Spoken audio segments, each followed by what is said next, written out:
আল্লাহ তাআলা তুমি আমাদের দিকে তাকাও আর সাজিম থেকে তাকাও রব্বুল আলামিন। আমরা তোমার কাছে অঙ্গীকার করতেছি তুমি যে বিধান দিয়েছো এই বিধানের আলোকে আমাদের জীবন গড়তে চায়, কবুল করো, আমিন আল্লাহুম্মা আমিন। আল্লাহ তাআলা বলছেন তোমরা যে লোহা লাক্কর দিয়ে, তোমরা যে ইস্পাত দিয়ে, বিভিন্ন অ্যালুমিনিয়াম দিয়ে যে যন্ত্রপাতি তৈরি করেছে, হোন্ডা হোক, মোবাইল হোক, বাস হোক, ট্রাক হোক, প্লেন হোক, যা কিছুই হোক না কারো, এর সব কিছুই আমার। কে বলছেন? এর সব কিছুই আমার। আপনি বলুন তো আপনার জীবনে যা আছে, আপনার পোশাক আশাক থেকে শুরু করে যা আছে এখন এই ময়দানে যা আছে, আপনি বলুন তো আমার? পারবেন বলতে? তাহলে কার? এগুলি আল্লাহ। সুতরাং আল্লাহর এই পৃথিবীতে আল্লাহর সবকিছু ভোগ করে আল্লাহকে অস্বীকার করা এর চাইতে বড় অহংকার আর পৃথিবীতে নাই। আমরা দীর্ঘ একটি মাস ধরে শ্যাম সাধনা করেছি। সুবহে সাদিক থেকে শুরু করে সূর্যাস্ত পর্যন্ত শুধু নয়, বরং আমরা 24টি ঘন্টায় পেরেশান থেকেছি শুধুমাত্র আল্লাহ তাআলার কাছে নিজের অপরাধকে স্বীকার করে দুনিয়াবী শান্তি আর পরকালীন মুক্তির একটি সুন্দর পথে পরিচালিত হওয়ার জন্য। ঠিক কিনা বলেন?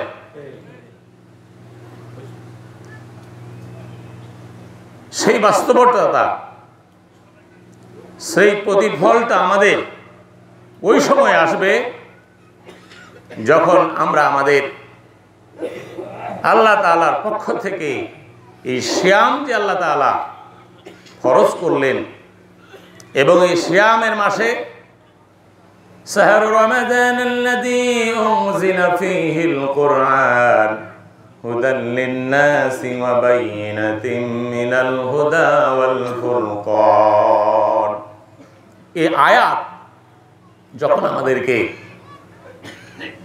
কোরআন অনুশীলন করতে, কোরআন পড়তে, কোরআন বুঝতে এবং কোরআন অনুযায়ী নিজেদের পারিবারিক জীবন, ব্যক্তি জীবন, পারিবারিক জীবন, সামাজিক জীবন, সর্বোপরি জাতীয় জীবন এবং আন্তর্জাতিক জীবন পর্যন্ত যতক্ষণ আমরা আল্লাহ তাআলার বাণী দিয়ে, আল্লাহ তাআলার বিধান দিয়ে যতক্ষণ না সাজাবো, ততক্ষণ আমাদের এই এত কষ্টের সিয়াম, এত কষ্টের একটি মাস, প্রায় 700 ঘন্টারও ঊর্ধ্বে না খেয়ে থাকা, নামপণ করা, এর সার্থকতা আসবে না যদি না আমরা কোরআনকে আমাদের নিজেদের চলার পথের একমাত্র পাথে হিসেবে গ্রহণ না করতে পারবো। ততক্ষণ আমরা সত্যিকারের সফল হতে পারবো না। সম্মানিত উপস্থিতি, আজকের ঈদ উল ফিতর 24 জুলাইয়ের গণ অভ্যুত্থানের মাধ্যমে এদেশের তাওহীদি জনতার কণ্ঠকে আল্লাহ রাব্বুল আলামিন স্বাধীন করে দিয়েছেন, চিন্তা শক্তিকে স্বাধীন করে দিয়েছেন, আমলিয়াতের পরিবেশকে স্বাধীন করে দিয়েছেন। যেই মহান রব্বুল আলামিন, সেই মহান রব্বুল আলামিনের দরবারে আবারও সিজদাবনত চিত্তে আন্তরিকতার সাথে আবারও আল্লাহ তাআলার শুকরিয়া আদায় করি, আবার বলি আলহামদুলিল্লাহ। এই বর্তমান সময়ে জালেমদের জুলুম থেকে আমরা যে অব্যাহতি পেয়েছি, এজন্য আমরা কি খুশি না বাজার? খুশি? যদি খুশি হয়ে থাকি, অবশ্যই আমরা বিভিন্নভাবে জুলুম নির্যাতনের শিকার হয়েছি, আর জুলুম নির্যাতনের শিকার হতে চায় না। আপনারা কি রাজি আছেন? আসুন আমরা ওয়াজ মাহফিল করে, লক্ষ লক্ষ টাকা খরচ করে, ওয়াজ মাহফিল করে, অনেক টাকা পয়সা খরচ করে, অনেক ব্যবস্থাপনা করি, কিন্তু এমন পরিবেশ সেখানে থাকে না। বিভিন্ন প্রকারের গণ্ডগোল, আলাপচারিতা, দুনিয়াবি এবং সাংসারিক বিভিন্ন প্রকারের গল্প গুজবের মাধ্যমে আমাদের ওই সময়গুলো পার হয়ে যায়, এবং বক্তা, মেহমান আর অতিথিদের আপ্যায়ন আর ব্যতিব্যস্ততার মধ্য দিয়ে আমাদের সেই সময়গুলো পার হয়ে যায়। আমরা সত্যিকারই বক্তাদেরকে হাজার হাজার টাকা খরচ করে নিয়ে আসি, কিন্তু সেখানে আমরা বাস্তব প্রতিফলন পাই না। আজকে ঈদ উল ফিতরের ঈদগাহের জামাতের সকল মুসল্লিকে আন্তরিকভাবে অভিনন্দন জানাই। আমাদের এই সিয়ামের মূল শিক্ষা কি? আল্লাহ তাআলা যে বললেন, ইয়া আইয়ুহাল্লাযীনা আমানু কুতিবা আলাইকুমুস সিয়াম কামা কুতিবা আলাল্লাযীনা মিন ক্বাবলিকুম লাআল্লাকুম তাত্তাকুন। আমাদেরকে সিয়াম ফরজ করার মধ্য দিয়ে আল্লাহ তার ভয় শেখানোর ব্যবস্থা করেছেন। আমরা যদি স্বাভাবিকভাবে দেখি বা বুঝি যে সিয়াম পালন করলে সুবহে সাদিক থেকে সূর্যাস্ত পর্যন্ত না খেয়ে থাকলে, না পান করলে, না উপভোগ করলে কি আমরা আল্লাহর ভয় অর্জন করতে পারবো? নিশ্চিত। আল্লাহ তাআলা ভাষা ব্যবহার করেছেন লাআল্লাকুম তাত্তাকুন, সম্ভবত তোমরা মুত্তাকি হতে পারবে। আমরা যদি সত্যিকার অর্থে সিয়ামকে, এই রমজান মাস, গত যে রমজান মাস চলে গেল, এই মাসকে যদি আমরা প্রশিক্ষণের মাস হিসেবে গ্রহণ করি, তাহলে অবশ্যই সেখানে আমরা বাস্তব প্রতিফলন দেখতে পাবো। আর যদি সেটাকে বাপদাদার চাল মনে করি, গত বছরও এসেছিল, তার আগের বছর এসেছিল, আমি 20, 25, 30 বছর থেকে এভাবে রোজা করতেই আছি, সিয়াম পালন করতেই আছি, আর আমি যেখানে ছিলাম সেখানেই আছি, যদি এমন হয় তাহলে এই সিয়াম আপনার পক্ষে সুপারিশ করবে না, বরং আপনার বিপক্ষে সুপারিশ করবে। যেই কোরআন আল্লাহ রাব্বুল আলামিন এই সিয়ামের মাসে নাজিল করেছেন, এই কোরআন আপনার পক্ষে সুপারিশ করবে না, বরং আপনার বিপক্ষে সুপারিশ করে জাহান্নামে নিয়ে যাবে। আমরা কি জাহান্নামে যেতে চাই? আমরা চাই জান্নাতে যেতে। আমরা চাই জান্নাতে যেতে। জান্নাতে যাওয়ার জন্য, জান্নাতের ওয়ারিস হওয়ার জন্য, জান্নাতের উত্তরাধিকারী হওয়ার জন্য আল্লাহ রাব্বুল আলামিন তার কোরআনুল কারীমে সূরা মুমিনুনের শুরুতে যে ভাষাগুলি এবং বিষয়গুলি উল্লেখ করেছেন, সেগুলো যদি আমরা একটু অনুশীলন করি বা পর্যালোচনা করি, তাহলেই দেখতে পাবো যে মুমিন যারা, তারা সফল কাম হয়েছে। মুমিন যারা, তারা সফল কাম হয়ে গিয়েছে। কার বাণী? কথা বলেন না, কার বাণী? আল্লাহর বাণী।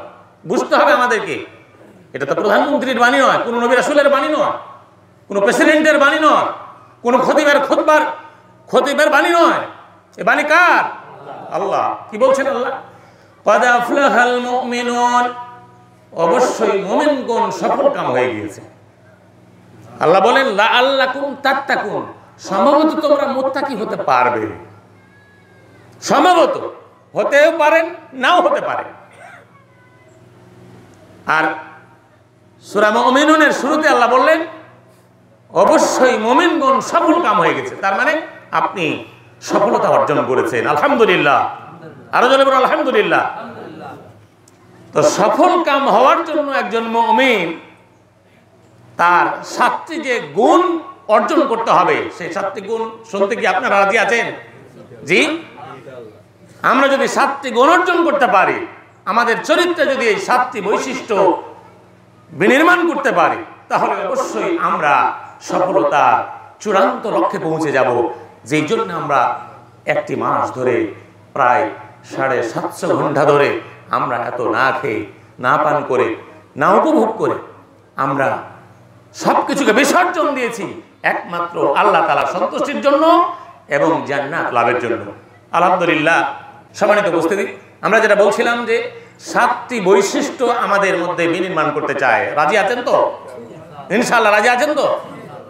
এটা যদি না হয়, তাহলে আমাদের এই এত ইফতার, এত সাহারি, এত ত্যাগ, এত কুরবানি, এত দৌড়াদৌড়ি, এত রাত জাগা, সব কিছুই বৃথা হয়ে যাবে। আমরা বৃথা হতে দিতে পারি না। এজন্য আল্লাহ রাব্বুল আলামিন বলেন قد أفلح المؤمنون الذين هم في صلاتهم خاشعون। যারা মুমিন যারা জান্নাতের উত্তরাধিকারী হতে চান তারা একটু কান খাড়া করে শুনুন। 1 নাম্বার বৈশিষ্ট্য বা আপনার জীবনে যা মানে গাঁথবেন, আপনার জীবনে যা অর্জন করবেন তার 1 নাম্বার হলো ওই সালাত। এই সালাত আপনি আল্লাহ তাআলার ভয়ে বিনয়ের সাথে আল্লাহর সামনে দাঁড়িয়ে বলেন, ইয়াকা না'বুদু ওয়া ইয়াকা নাস্তাঈন। হে রব, হে আমাদের প্রতিপালক, আমরা তো কেবলমাত্র তোমারই দাসত্ব করলাম, আর কারো দাসত্ব করতে চাই না। কি চান আপনারা? আল্লাহর দাসত্ব করব এবং আল্লাহর কাছে আমরা আমাদের এই কাজের বিনিময় নিতে চাই। এই জন্য তো আমরা ঈদুল ফিতরে শাওয়াল মাসের 1 তারিখে কষ্ট করে বাড়ি থেকে এই ঈদগাহ ময়দানে এসেছি। আমাদেরকে আল্লাহর কাছে আত্মসমর্পণ করতে হবে। 1 নাম্বার বৈশিষ্ট্য হচ্ছে সালাত আদায় করবেন বিনয় এবং ভয়ের সাথে, বিনয় এবং ভয়ের সাথে, ভক্তি এবং ভয়ের সাথে। 2 ওয়াল্লাযীনা হুম আনিল লাগবি মুরিদুন। যারা মুমিন, যারা সফল কাম হতে চান, তাদের 2 নাম্বার বৈশিষ্ট্য হলো তারা যেন তাদের মুখের কথাগুলিকে সংবরণ করে। অপ্রয়োজনীয় বাজে কথা, মিথ্যা কথা, কাউকে ধোঁকা দেয়া কথা, মুনাফিকি সমস্ত কথাকে বর্জন করে দিব। আমাদের একমাত্র টার্গেট হবে, আমার মুখের কথা হবে আল্লাহ তাআলার উদ্দেশ্যে। পারবো তো ইনশাল্লাহ? জি, এদিকে কথা শুনেন, ওদিকে দান করেন, এদিকে কথা শুনেন। তাহলে 2 নম্বর বৈশিষ্ট্য হচ্ছে আপনি আপনার মুখের কথাকে সংবরণ করবেন। কারণ রাসূল সাল্লাল্লাহু আলাইহি ওয়াসাল্লাম বলেছেন, মান লাম ইয়াদা কাওলা যুরি ওয়াল আমালা বিহি ফালাইসা লিল্লাহি হাযা ফি আইয়াদা তাআমাহু ওয়া সারাবা। আল্লাহ রাসূল বলেন, আবু হুরায়রা থেকে বর্ণিত বুখারীর হাদিস, রাসূল বলেন, যে ব্যক্তি অপ্রয়োজনীয় কথা, বাজে কথা, মিথ্যা কথা ছাড়তে পারলো না, এত কষ্ট সাধনার আল্লাহ তাআলার সন্তুষ্টির উদ্দেশ্যে এত কষ্ট সাধনার ইবাদত সিয়াম পালন করার পরেও যে ব্যক্তি মিথ্যা কথা, অপ্রয়োজনীয় কথা, বাজে কথা ছাড়তে পারলো না, রাসূল সাল্লাল্লাহু আলাইহি ওয়াসাল্লাম বলেন ওই ব্যক্তির না খেয়ে থাকা আল্লাহর কোনোই প্রয়োজন নাই। তাহলে এত কষ্টের ইবাদত আপনি আপনার মুখ দিয়ে বাজে কথা উচ্চারণ করবেন আর এত কষ্টের ইবাদতকে বরবাদ করে দেবেন? জি, বরবাদ করে দেবেন। বরবাদ হতে দিতে চান? কথা বলেন না, বরবাদ হতে দিতে চান? তাহলে আমরা বরবাদ হতে দিচ্ছি। এত কষ্টের ইবাদত, এত ত্যাগের ইবাদত, কলিজা ফেটে যায়, ক্ষুধার জ্বালায় দুর্বল হয়ে যায় শরীর। এরপরেও আমরা লুকিয়ে, গোপনে, নির্জনে 1 ফোঁটা পানিও পান করি না, কোনো ফল লুকিয়ে গোপনে খেয়েও নেই না। এটা কেন? কারণ আমি জানি, আমরা যারা মুসলিম ইমানদার তারা জানি যে সর্ব অবস্থায় আমাকে আল্লাহ রাব্বুল আলামিন এতটাই সূক্ষ্মভাবে, এতটাই স্পষ্টভাবে এবং এতটাই পরিষ্কারভাবে আমাদেরকে অবলোকন করেন যে আপনি যেভাবে সরাসরি একটা মানুষকে দেখেন, আপনি তো দেহের বাইরের অংশটাই দেখতে পান। টুপি কেমন, দাড়িটা কেমন, পাঞ্জাবিটা কেমন, পোশাক আশাক কেমন, কলম কেমন, চশমা কেমন, এই বিষয়গুলি আমাদের চোখে পড়ে। আপনি তো আপনার ভাইয়ের বা আপনার প্রতিবেশী, আপনার বন্ধু বাইরের বিষয়টি শুধু অবলোকন করেন, ভিতরেরটা কি দেখতে পান? জি, পান না। কিন্তু আমার আল্লাহ রাব্বুল আলামিন তিনি ইন্নাল্লাহা আলিমুম বিজাতিস সুদূর, আপনার অন্তরে যা কল্পনা করেন তাও তিনি জানেন। তাহলে আল্লাহকে গোপন করার মতো আপনার অনুভূতি নেই। কিন্তু সত্যি পরিবেশ আপনাকে এমন ভাবে পরিবর্তন করেছে যে আমরা আমাদের এই পরিবেশে ঈদুল ফিতরের জামাত অনুষ্ঠিত হওয়ার কথা ছিল 7টায় অথবা তারও আগে, কিন্তু আমরা এই পরিবেশের কারণে শুধুমাত্র জামাত অনুষ্ঠিত করেছি 8:30টায়। আপনারা কি 1 ঘন্টা আগে যদি আমরা করি, 7:30টায় করি, আগামী বছর যদি 7:30টায় করি, কি আসতে পারবেন না? জি। সম্মানিত উপস্থিতি, আমি বাচ্চামারি ঈদগাহ ম্যানেজিং কমিটির কাছে এই প্রস্তাবনা পেশ করছি যে মুসল্লিদের অধিকাংশই সময় 1 ঘন্টা আগে আগালে আমাদের জামাত অনুষ্ঠিত করতে কোনো অসুবিধা হবে না। আমরা অনেক সময় কিন্তু কর্তব্যবিমূঢ় হয়ে যায় যে আমরা যদি 1 ঘন্টা আগে করি তাহলে মুসল্লিরা আসবে কিনা, আমরা কি ফাঁকা ঈদগাহে কি নামাজ আমাদেরকে পড়তে হবে নাকি, এই ভাবনা ভেবেই আমরা কিন্তু আপনাদের চিন্তা ভাবনা করেই প্রায় 1 ঘন্টা সোয়া ঘন্টা পরে জামাত অনুষ্ঠিত করি। ইনশাল্লাহ আপনারা তো মতামত দিলেন, ইনশাল্লাহ রাজি থাকবেন তো? আগামী বছর আমরা যদি ঈদুল ফিতরের সালাত 7:30টায় করি, আপনারা রাজি আছেন তো? ইনশাল্লাহ। আলহামদুলিল্লাহ। আমরা মুসল্লিদের অধিকাংশেরই মতামত পেয়ে গেছি। ইনশাল্লাহ আগামী বছরে আপনারা আজকেই শুনেন, আগামী বছরে ইনশাল্লাহ ঈদুল ফিতরের জামাত অনুষ্ঠিত হবে সকাল 7:30টায়। এই সিদ্ধান্ত হয়ে গেল, কিন্তু এই সিদ্ধান্ত হয়ে গেল। আপনারা কিন্তু ভুলবেন না, ভুললে কিন্তু বিপদ।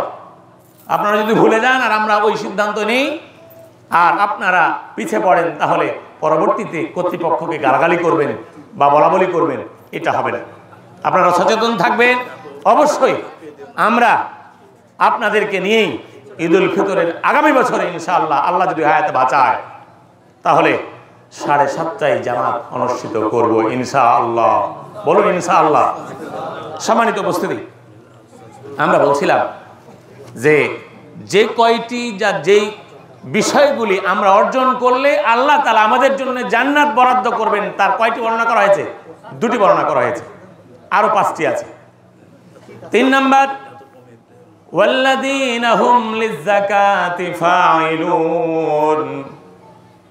আল্লাহ বলেন যারা মুমিন, যারা সফল কাম হয়ে গেছে, তাদের 3 নাম্বার বৈশিষ্ট্য হলো সম্পদ হলে যাকাত আদায়ে আগ্রহী হবে। পারবেন তো ইনশাআল্লাহ? যাকাত আদায় করেন তো? জি। সাদকাতুল ফিতর এটা যে আদায় করেছেন এটা ফরজ, আর যাকাত আদায় করা কি বলেন? কি ফরজ না? তাহলে যাকাত আদায় না করে যদি আপনার সম্পদকে কুক্ষিগত করেন, তাহলে আপনার সম্পদ বৃদ্ধি হবে না, বরং সম্পদ কমে যাবে। যার কারণে তো আমরা আল্লাহর কাছে ক্ষমা চাই, সিয়ামের শিক্ষা অর্জন করতে চাই, প্রাপ্তি পেতে চাই, কিন্তু আমাদের ভিতর থেকে মনে হচ্ছে অভাবের হাহাকার, অভাবের ভাবনা আমাদের কাছ থেকে কমে না। কেন কমে না? জামাত অনুষ্ঠিত হওয়ার পূর্বেই আমার ওস্তাদ সাবেক ইমাম উনি অনেক কথাই বলেছেন, এবং আমার ভাগনা তরিকুলও অনেক কথাই বলেছে। আমরা যদি কোরআন থেকে ওমান আরাযা আন যিকরি ফাইন্না লাহু মাঈসাতান যানকা ওয়া নাহশুরুহু ইয়াওমাল কিয়ামাতি আ'মা, আমরা কোরআন থেকে যদি দূরে চলে যায়, তাহলে আমাদের মধ্যে দুনিয়াবি লোভ লালসা এবং দুনিয়ার স্থায়িত্বই আমরা আমাদের কাছে পছন্দ করব, এবং পরকালের সেই প্রাপ্তিটা অনেক দূরে চলে যাবে। যার কারণে আমরা যাকাতের ব্যাপারে উদাসীন। যেমন সালাতের ব্যাপারে যত্নবান, সিয়ামের ব্যাপারে যত্নবান, হজের ব্যাপারে আমরা যেমন বুঝি শুনি, যাকাত এই ব্যাপারে আমরা উদাসীন। তো মুমিনদের তৃতীয় নম্বর বৈশিষ্ট্য হচ্ছে ওয়াল্লাযীনা হুম লিয-যাকাতি ফাইলুন। যারা মুমিন হবে তারা যাকাত আদায়ে আগ্রহী হবে। জি, আগ্রহী হবেন তো ইনশাআল্লাহ? তৃতীয় নম্বর গুণ হচ্ছে যাকাত আদায়ে আগ্রহী হবে। ওয়াল্লাযীনা হুম লিফুরুজিহিম হাফিজুন। যারা মুমিন হবে, যারা সফল কাম, যারা জান্নাতের উত্তরাধিকারী হতে চান, আপনার জীবনের যৌবনকে সংরক্ষণ করতে হবে। আপনার জীবনের যৌবনকে আল্লাহ তাআলার কাছে সঁপে দিতে হবে। এই যৌবন আপনি আপনার ইচ্ছা অনুযায়ী খরচ করতে পারবেন না। যৌবনের শক্তিকে ইচ্ছা অনুযায়ী খরচ করতে পারবেন না। সম্মানিত উপস্থিতি, যৌবনের যে বয়স, এই বয়সের কথা আল্লাহ রাসূল সাল্লাল্লাহু আলাইহি ওয়াসাল্লাম বলেছেন কাল হাসরের ময়দানে যেদিন এই ত্রিপাল থাকবে না, যেদিন এই প্যান্ডেল থাকবে না, কি থাকবে? শুধুমাত্র আল্লাহর আরশের ছায়া থাকবে। সেই দিন 7 শ্রেণীর মানুষ আল্লাহর আরশের নিচে স্থান পাবেন, ছায়ার নিচে সম্মানিত হবেন। তাদের ভিতরে যারা যৌবনকালকে, জীবনের যৌবনকালকে আল্লাহর পথে ব্যয় করেছে, এরা এক শ্রেণী। আমরা কি কাল হাসরের কঠিন দিনে যেদিন নবী রাসূলরা পর্যন্ত ত্রাহি ত্রাহি করবে এবং মুসলিম উম্মার এক দল নবী রাসূলদের কাছে যাবেন, যে বলবেন, হ্যাঁ আমাদের আদি পিতা আদম আলাইহিস সালাতু ওয়াস সালাম, আপনি তো আবুল বাশার, আপনাকে আল্লাহ তাআলা নিজ হাতে সম্মানিত করে সৃষ্টি করেছেন। ওয়ালাকাদ কাররামনা বানি আদম, আপনাকে সম্মানিত করে সৃষ্টি করেছিলেন। আজকে হাসরের ময়দানে আমাদের কঠিন অবস্থা হয়ে গিয়েছে, বিচারের জন্য একটু তাড়াহুড়া করতে বলেন না আল্লাহকে। কিন্তু সেদিন আমাদের আবুল বাশার আদম আলাইহিস সালাতু ওয়াস সালাম সেদিন কি করবেন? নিজের অপারগতা প্রকাশ করে বলবেন, আমার দ্বারা সম্ভব নয়, তোমরা চলে যাও অমুকের কাছে। এইভাবে সর্বশেষ রাসূল করিম সাল্লাল্লাহু আলাইহি ওয়াসাল্লামের কাছে যাবেন। সেই নবী আল্লাহ তাআলা যেদিন হাসরের দিন ইয়াউমা নাদু কুল্লা উনাসিন বিইমামিহিম, যেদিন আল্লাহ রাব্বুল আলামিন হাসরের দিন সবাইকে একত্রিত করবেন, ডাক দেবেন তাদের ইমাম সহকারে। আপনার ইমামকে, আপনি কোন ইমামের নেতৃত্বে হাসরের ময়দানে উঠবেন? বলে, কোন ইমামের নেতৃত্বে উঠবেন? রাসূল সাল্লাল্লাহু আলাইহি ওয়াসাল্লাম আমাদের নেতা, এবং রাসূল করিম সাল্লাল্লাহু আলাইহি ওয়াসাল্লামের কিতাব, আল্লাহ তাআলার পক্ষ থেকে যে কিতাব, সেটি হচ্ছে আল কোরআন। এই কিতাব আর ইমামের সাথে যারা উঠবেন তারা কি করবেন? তারা কি করবেন? তাদের ডান হাতে আমলনামা দেয়া হবে এবং তারা তাদের আমলনামাগুলি পড়তে থাকবে। এবং আল্লাহ বলেন তাদের সাথে কোনো প্রকারের জুলুম করা হবে না, তাদেরকে উত্তম পুরস্কারে পুরস্কৃত করা হবে। আলহামদুলিল্লাহ, আমরা কি রাসূল সাল্লাল্লাহু আলাইহি ওয়াসাল্লামকে নেতা হিসেবে মানতে পারি না? বলেন তো, পারি না মানতে? যদি না পারেন তাহলে কি হবে জানেন? ফাহুয়া ফিল আখিরাতি আমা, আল্লাহ তাআলার পক্ষ থেকে রাসূল সাল্লাল্লাহু আলাইহি সাল্লামকে নেতা হিসেবে আপনাদের কাছে পেশ করার পরেও যদি আপনি রাসূল সাল্লাল্লাহু আলাইহি সাল্লাম বাদ দিয়ে অন্য কোন নেতার অনুসরণ করেন, অন্য কোন নেতার আদর্শের দিকে ছুটেন, তাহলে আল্লাহ বলেন, এই পৃথিবীতে আমি আল্লাহ রাব্বুল আলামিন আমার রাসূলকে নেতা বানাইছিলাম আর কিতাবকে অনুসরণীয় একটা পথ বানাইছিলাম। এরপরেও যারা এটা শোনার পরেও, জানার পরেও যারা অন্ধের মতো ভাব দেখিয়েছে, আমি আল্লাহ রাব্বুল আলামিন বলি, ফাহুয়া ফিল আখিরাতি আমা, হাসরের দিন আমি ওই বান্দাকে অন্ধ করে উঠাবো। নাউযুবিল্লাহ। আমরা কি কাল হাসরের ময়দানে রাসূল ছাড়া অন্য নেতার অনুসরণ করে অন্ধ হয়ে উঠতে চাই? যদি না চাই তাহলে আসুন, আল্লাহ রাসূল সাল্লাল্লাহু আলাইহি ওয়াসাল্লাম এই পৃথিবীতে নেই, এই পৃথিবীতে নেই। আল্লাহ রাসূল সাল্লাল্লাহু আলাইহি ওয়াসাল্লাম বলেছেন, আল উলামা ওয়ারিসাতুল আম্বিয়া, নবীগণ হচ্ছেন, আলেমগণ হচ্ছেন নবীদের ওয়ারিস, উত্তরাধিকারী। আপনারা যেমন জান্নাতের উত্তরাধিকারী হওয়ার জন্য বৈশিষ্ট্য শুনছেন, আল্লাহ রাসূল সাল্লাল্লাহু আলাইহি ওয়াসাল্লামের উত্তরাধিকারী হচ্ছেন আলেম ওলামাগণ। আলেম ওলামাগণ ইসলামের আলোকে, কোরআনের আলোকে যেভাবে আপনাদেরকে ইসলামের কথাগুলি বলেন তা অবশ্যই হুবহু অনুসরণ করুন, তাহলে আমরা রাসূল করিম সাল্লাল্লাহু আলাইহি ওয়াসাল্লামকে নেতা হিসাবে পেয়ে যাব এবং আমাদের ডান হাতে সামনে থেকে আমলনামা দিয়ে আল্লাহ রাব্বুল আলামিন আমাদেরকে সম্মানিত করবেন। কি রাজি আছেন তো ইনশাআল্লাহ? সম্মানিত উপস্থিতি, অনেক কথাই বলার আছে, তবে বিরক্ত হবেন না। বিরক্ত হচ্ছেন নাকি? বিরক্ত হলে শেষ করে দেব, বিরক্ত হলেই শেষ করে দেব। আল্লাহ রাব্বুল আলামিন যারা মুমিন তাদের বৈশিষ্ট্য উল্লেখ করতে গিয়ে বলেছেন যারা জান্নাতের ওয়ারিস হবেন। 4টি বৈশিষ্ট্যের কথা বলা হয়েছে। 5 নম্বর হলো ওয়াল্লাযীনা হুম লিআমানাতিহিম ওয়া আহদিহিম রাউন। 5 নাম্বার বৈশিষ্ট্য হলো আপনার কাছে যে আমানত রাখা হয়েছে, আমানত দেওয়া হয়েছে, এই আমানতের খেয়ানত করা যাবে না। আমানতের রক্ষা করতে হবে, আমানতকে হেফাজত করতে হবে। কি আমানত? আপনার জীবনটা আমানত। আপনি মুমিন হলে, মুমিনের বৈশিষ্ট্য যদি অর্জন করতে চান, আল্লাহ বলছে ইন্নাল্লাহা আশতারা মিনাল মুমিনিনা আনফুসাহুম ওয়া আমওয়ালাহুম বিআন্না লাহুমুল জান্নাহ। আপনি যদি মুমিন হতে চান তাহলে আপনি মুমিন, আর আল্লাহর জান্নাত আপনার।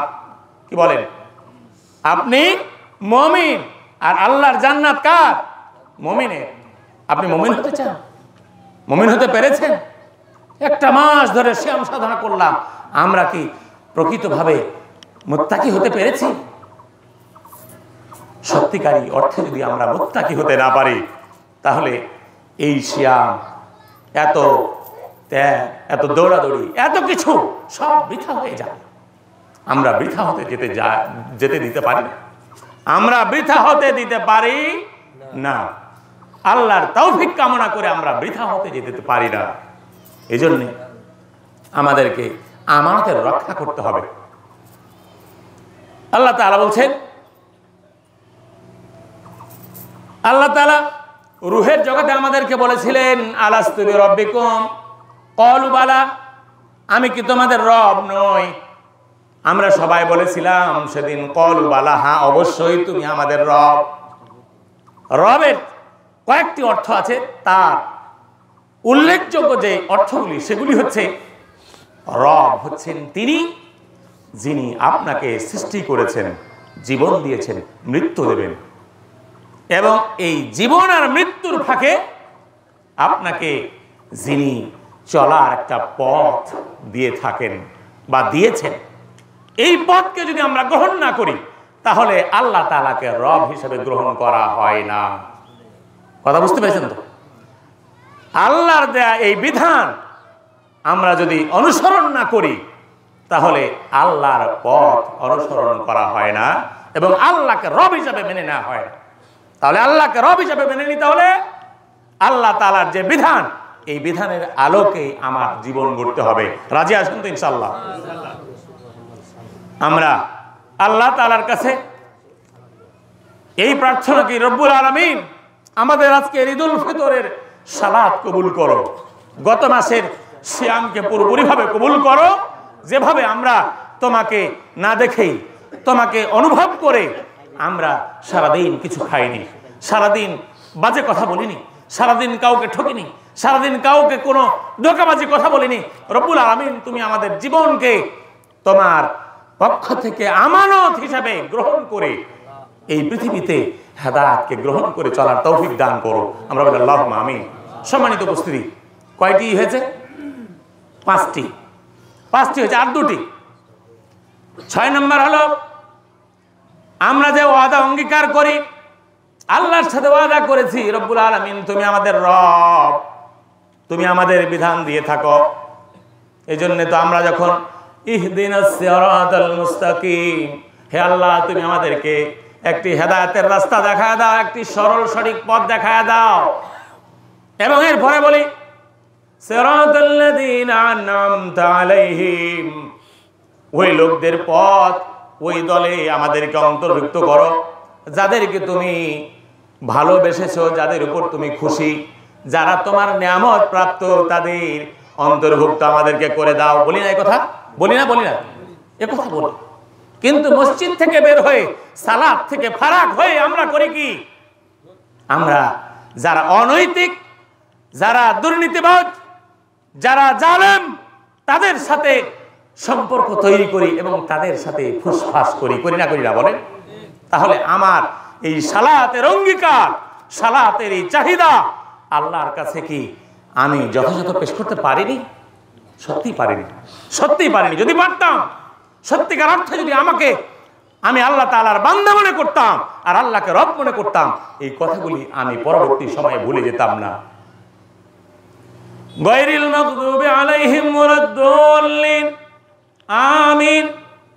আমরা বলি রব্বুল আলামিন তুমি দয়া করে হেদায়েতের পথ দিয়েছো, তুমি বিপথে নিও না, বিভ্রান্ত মানুষ যারা তাদের অনুসরণ করায় না, তাদের দলভুক্ত করে দিও না। এটা বলেন না? এ কথা বলি তো আমরা। এই বলার পরে আমরা যদি সব ভুলে যাই, একটু পরে সব ভুলে যাই, আল্লাহর দরবার থেকে ফিরে এসে একটু পরে ভুলে যাই, তাহলে এই ইবাদত বান্দেগী কি আমাদের আল্লাহর দরবারে পৌঁছাবে, জান্নাতে কি নিয়ে যাবে? সম্মানিত উপস্থিতি, সর্বশেষ যে কথাটি সেটি হচ্ছে ওয়াল্লাযীনা হুম আলা সালাওয়াতিহিম ইউহাফিজুন, যারা পাঁচ ওয়াক্ত সালাতের হেফাজত করবে এমন 7 শ্রেণীর মানুষদেরকে আল্লাহ রাব্বুল আলামিন তার জান্নাতের উত্তরাধিকারী বানায়েছেন। উলাইকা হুমুল ওয়ারিসুন আল্লাযীনা ইয়ারিসুনাল ফিরদাউসা হুম ফিহা খালিদুন। এই জান্নাতুল ফিরদাউসের উত্তরাধিকারী হওয়ার জন্য এই 7টি গুণ অর্জন করুন। ইনশাআল্লাহ পারবো তো? আমরা এই 7টি গুণ, এক হচ্ছে সালাতে খুশুর সাথে ভয় এবং ভক্তির সাথে সালাত আদায় করব। 2, আমরা মুখ দিয়ে আজে বাজে অপ্রয়োজনীয় কথা ত্যাগ করব, মিথ্যা কথা ত্যাগ করে দেব। 3, আমরা যাকাত আদায়ে আগ্রহী হব।